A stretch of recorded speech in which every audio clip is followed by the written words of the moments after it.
Bon ben là nous sommes dans le jardin. Ça c'est la permaculture. Alors c'est quoi la permaculture?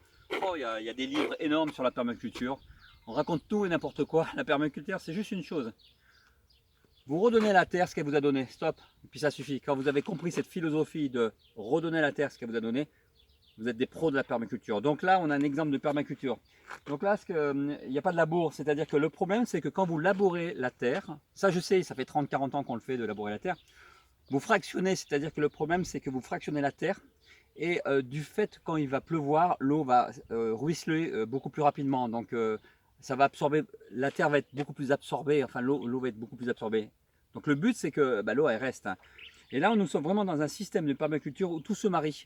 Donc là vous avez des fèves et c'est vraiment important. Souvent on parle de mauvaises herbes. Hein. Non, il n'y a pas de mauvaises herbes. Les mauvaises herbes n'existent pas. Il existe seulement les herbes que nous ne connaissons pas. Voilà.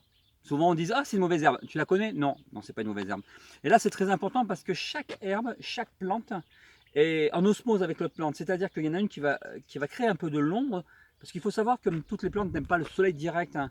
Donc il y a des grandes plantes qui vont abriter des petites des plantes, des légumières pour justement pour grandir plus vite parce qu'elles n'auront pas le soleil direct. Hein. Donc c'est ça qui est important. Il faut pas avoir peur de mélanger entre elles. Il faut savoir qu'en plus entre elles, elles se créent elles se s'autogèrent un petit peu.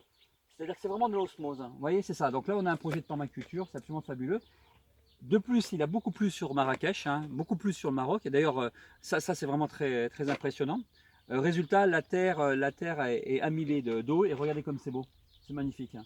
Donc je vous conseille vraiment, alors, donc le Maroc c'est pas que le désert, c'est aussi voilà, de la permaculture. Et il y a beaucoup, je vais vous montrer beaucoup de projets de permaculture au Maroc, comme il en existe en France aussi. Voilà, vous êtes les bienvenus, welcome.